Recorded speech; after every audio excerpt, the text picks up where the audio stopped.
warahmatullahi wabarakatuh. Selamat pagi anak-anak.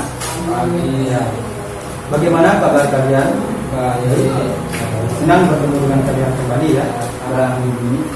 Nah, di sini Bapak akan menjelaskan terkait dengan Koperasi Indonesia ya. Ada yang tahu koperasi itu seperti apa? Pernah lihat tidak koperasi di daerah Mojong? Pernah ya? Seperti itu. Berarti sudah paham ya koperasi itu bisa digambarkan maksudnya koperasi itu seperti apa ya. Nah, ketika kalian sudah mengetahui gambaran dari koperasi tersebut, nah jadi tujuan koperasi di sini adalah untuk mensejahterakan anggotanya seperti itu. Karena di sini koperasi ini tidak campur tangan dari pemerintah, melainkan ini berdiri sendiri dari anggota-anggotanya seperti itu. Nah, lanjut dari Bapak serangkan di sini ya. Bapak minta kalian untuk belajar bersungguh-sungguh ya secara terus-menerus agar kalian bisa memahami apa nanti yang Bapak sampaikan dari penyampaian Koperasi Indonesia seperti itu ya. Jadi ketika kalian sudah belajar terus-menerus, otomatis kalian sudah bisa memahami dari misi koperasi tersebut seperti itu ya. Lanjut ya. Di sini Bapak akan menampilkan video ya, video terkait dengan sejarah berdirinya koperasi ya, seperti itu. Ini yang akan Bapak tampilkan di sini. Di sini tidak ada proyektornya anak-anak ya, karena di sini menyesuaikan keadaan seperti itu. Jadi ini Bapak akan videonya ini berupa dari laptop sendiri, kita nanti kalian lihat ya.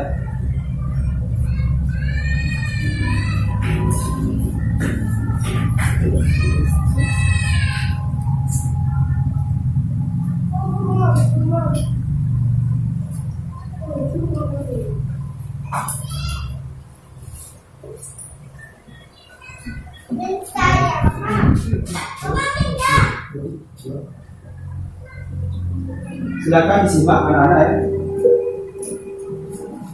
Ibu, ceritain dong yang tentang di Indonesia. Sebelum cerita, Ibu mengenai siapa wakil presiden Indonesia yang pertama? Betul. Beliau juga dikenal sebagai Bapak Koperasi Indonesia. Tapi koperasi diperkenalkan di Indonesia jauh sebelum itu, yaitu pada tahun 1886 oleh Patih Raden Arya Widya Atmaja. Di masa itu, beliau ingin menolong rakyat dari hisapan lintas darat melalui koperasi. Dengan bantuan asisten Presiden Bung mendirikan Bovespa Bank yang saat ini adalah BRI, Bank Rakyat Indonesia.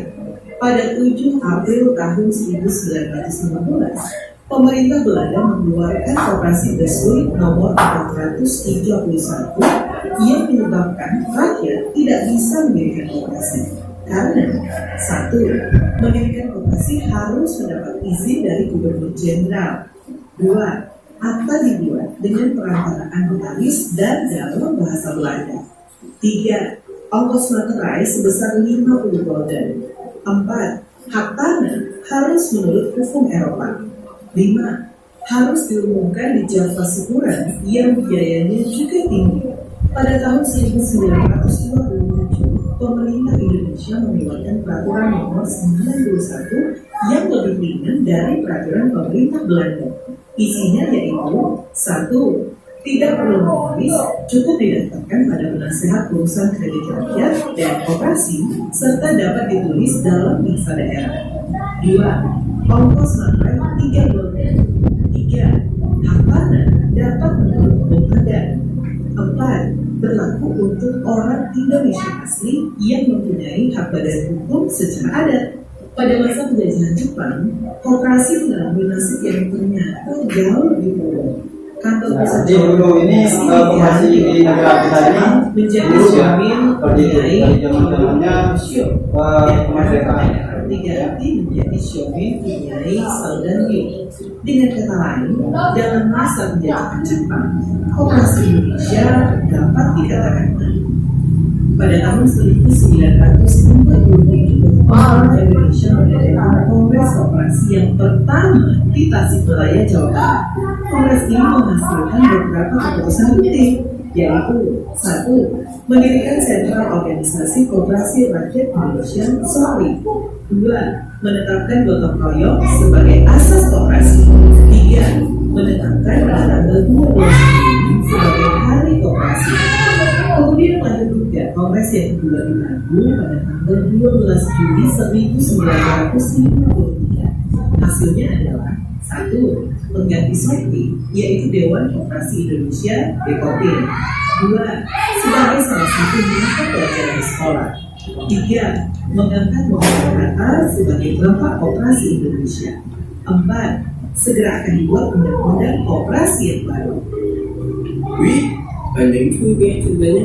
Sampai Ya, sini ya. Baik, barusan sudah ditampilkan videonya ya terkait dengan sejarah koperasi Indonesia ya. Di sini Bapak akan mulai menjelaskan ya terkait dengan koperasi. Ya. Di sini ada berapa ya? Ada 4 poin ya yang harus kalian pahami. Yang pertama adalah dari segi pengertiannya. Yang kedua adalah jenis-jenis koperasi. Dan yang ketiga adalah model koperasi. Yang terakhir adalah bagian struktur koperasi. Gitu, ya. Di sini yang akan Bapak jelaskan terlebih dahulu yaitu adalah pengertian koperasi. Jadi pengertian dari koperasi itu sendiri itu adalah suatu badan usaha ya, yang digunakan oleh anggota-anggotanya untuk mencapai kesejahteraan bersama. Nah, itu entah di bidang ekonomi, sosial dan budaya seperti itu. Ya, itu yang dinamakan dengan koperasi. Nah, yang poin kedua adalah jenis-jenis koperasi. Setelah kalian mengetahui pengertian dari koperasi, nah di sini ada jenis-jenis tertentu dari koperasi ya. Jenis-jenis ini banyak sekali ya. Bapak cuma mengambil dari 3 poin saja ya, 3 poin, 3 jenis seperti itu. Ini secara umumnya ya. Di sini yang pertama adalah koperasi simpan pinjam, itu yang paling umum, yang paling diminati oleh anggota-anggota koperasi ya. Jadi koperasi simpan pinjam di sini maksudnya, nah ketika kalian ingin menabung ataupun meminjam uang, nah itu harus ke koperasi simpan pinjam, masuk ke koperasi simpan pinjam seperti itu. Nah, dengan persyaratan kalian ini harus menjadi anggotanya terlebih dahulu, baru Anda bisa meminjam atau menabung di koperasi simpan pinjam seperti itu. Ya. Dan yang kedua itu koperasi jasa, ya sama seperti koperasi simpan pinjam, ya, cuman pergerakannya itu berbeda. Kalau simpan pinjam itu berhubungan dengan tabungan dan meminjam di koperasi. Nah, kalau jasa ini mengacu pada pengiriman barang seperti pos seperti itu, kayak JNT. Nah, koperasi juga mempunyai tersendiri. Kalau Anda mengirim barang bisa melalui koperasi jasa. Itu yang dinamakan koperasi jasa ya. Yang terakhir adalah koperasi pasar. Ini yang juga yang paling umum digunakan oleh anggota-anggota koperasi. Jadi yang koperasi pasar ini yang anggota-anggotanya ya pedagang dari pasar itu sendiri yang menjadi pelaku anggota-anggota koperasi pasar seperti itu. Ya. Poin yang ketiga adalah modal koperasi. Nah, di sini anak-anak kalau menanyakan dari manakah modal yang harus dikeluarkan untuk menjadikan sebuah koperasi. Nah, di sini ada 4 modal yang harus kalian pahami seperti itu. Dari mana modalnya? Yang pertama di sini dari modal simpanan pokok, ya. Itu yang menjadi modal utama dari membangun koperasi. Yang kedua adalah simpanan wajib. Nah, simpanan wajib dari anggota-anggotanya itu yang bisa dikeluarkan untuk menjadi modal koperasi. Yang ketiga adalah simpanan sukarela. Jadi istilahnya anggota-anggotanya ini mensukarelakan untuk mengeluarkan dananya untuk membangun sebuah koperasi. Nah, itu yang dinamakan pinjaman sukarela. Dan yang terakhir adalah dana cadangan. Jadi dana cadangan tersebut itu didapatkan dari tabungan dari anggota-anggotanya tersendiri seperti itu. Nah, jadi itu modal-modal koperasi, ya. Poin terakhir yaitu struktur organisasi. Nah, silakan kalian simak di sini struktur organisasi ini. Yang pertama itu yang paling atas ya, sebenarnya rapat anggota. Anggota itu yang paling teratas dalam struktur organisasi. Terus yang di bawahnya di sini adalah ketua, ya, ketua operasi. Nah, setelah dari ketua operasi, di sini di bawahnya lagi adalah terbagi menjadi dua kalau tidak salah ya. Yang pertama itu sekretaris, ya, sama bendahara, ya, seperti itu. Di sini kan ketua koperasi, sekretaris dan bendahara itu kan yang menjadi pengurus, seperti itu. Nah, jadi yang pengurus di sini itu dipantau oleh pengawas. Di sini ada bagian pengawasnya untuk melihat, untuk memantau anggaran berapa dari anggaran koperasi tersebut. Itu, ya. Nah, yang di bawahnya lagi, ya, itu selebihnya istilahnya itu adalah anggota dari koperasi, seperti itu, ya. Nah, ini yang dinamakan dengan struktur organisasi, ya, organisasi koperasi. Jadi istilahnya kalau anggota ini tidak perlu istilahnya tidak terbatas ya. Artinya kalau beribu-ribu anggota itu boleh kalian untuk daftarkan ke koperasi. Ini istilahnya tidak ada keterbatasan. Misalnya membatasi 60 anggota, tidak seperti itu kalau anggota ya. Jadi anggota koperasi. Jadi anggota koperasi ini istilahnya 100 anggota ataupun 200 anggota, 300. Nah, itu boleh ya. Semakin banyak anggota koperasi maka semakin banyak pemasukan anggaran yang anggaran dari koperasi tersebut, ya, seperti itu. Nah. Baik, di sini ada yang mau bertanya, silakan anak-anak. Ya, Pak. Ayo silakan, Sudi. Apakah keuntungan bagi negara dengan adanya koperasi ini? Bagi negara dari koperasi ya. Nah, tadi Bapak sudah menjelaskan ya terkait dengan koperasi, bahwasanya koperasi ini yang dibangun ini tidak campur tangan dari pemerintah, itu melainkan campur tangan dari anggota-anggotanya dari koperasi tersebut.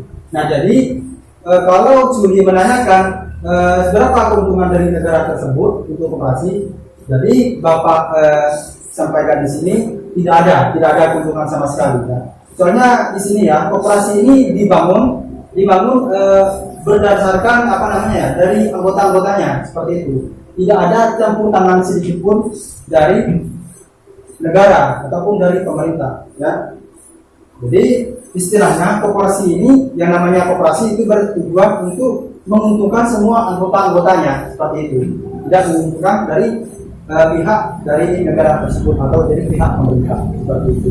Ya, bisa dipahami dulu? Ya. Oke, pertanyaan selanjutnya ada yang mau bertanya, silakan. Soleh mau bertanya. Kok bengong Soleh?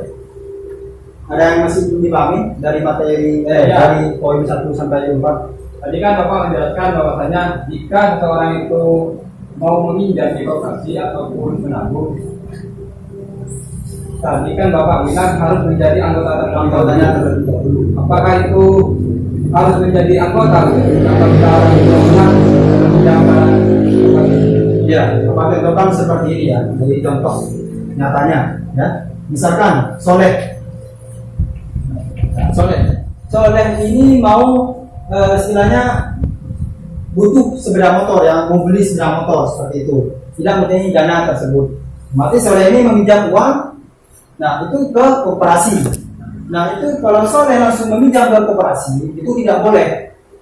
Soalnya kenapa? Soalnya koperasi ini mempunyai apa namanya istilahnya aturan dan mempunyai aturan kebijakan tertentu. Nah ya seperti itu. Jadi ketika soleh ini meminjam suatu uang kepada koperasi, artinya soleh ini harus mendaftarkan diri terlebih dahulu menjadi anggota koperasi seperti itu. Yang namanya koperasi di sini itu mensejahterakan yang atau menguntungkan dari anggota-anggotanya seperti itu. Itu dari aturan yang ditetapkan oleh koperasi seperti itu soleh ya. Jadi soleh ini tidak semena-mena langsung meminjam uang, itu tidak boleh. Harus menjadi anggota terlebih dahulu dan mendaftarkan diri ke koperasi. Itu bisa dipahami? Paham ya? Baik. Kalian sudah menanyakan dari materi koperasi di sini. Semoga kalian paham ya seperti itu. Di sini Bapak akan memberi latihan ya kepada anak-anak. Kalian bisa kerjakan dari mulai dari halaman 27 sampai 31. Di sini ada latihan soal pilihan ganda ya. Kalian bisa kerjakan di sini ya. Biar kalian tuh mantap ya, biar kalian paham terkait dengan organ koperasi Indonesia ya tadi itu. Baik. Nah, habis itu di sini Bapak akan menyimpulkan ya dari koperasi ya. Jadi koperasi di sini dan tadi ditanyakan Mas Soleh kan, tadi ada koperasi ketika seseorang meminjam uang itu harus menjadi anggota dulu seperti itu. Jadi yang Bapak menyimpulkan di sini maksudnya koperasi ini adalah koperasi yang dijalankan oleh anggota-anggotanya, bukan campur tangan dari pemerintah ya, untuk mensejahterakan anggotanya seperti itu. Untuk mensejahterakan anggotanya, menguntungkan anggotanya dan menjadi anggota itu lebih nyaman seperti itu di kalangan koperasi. Itu yang bergerak di bidang apa? Ya, bisa juga bergerak di bidang simpan pinjam, jasa, dan juga pasar seperti itu. Nah, itu yang Bapak disebutkan. Nah, dari yang Bapak sampaikan materi dari pengertian jenis dan juga modal dan struktur organisasi di sini, Bapak cukup sampai di sini ya. Semoga kalian paham ya. Kurang lebihnya mohon maaf. Assalamualaikum warahmatullahi wabarakatuh.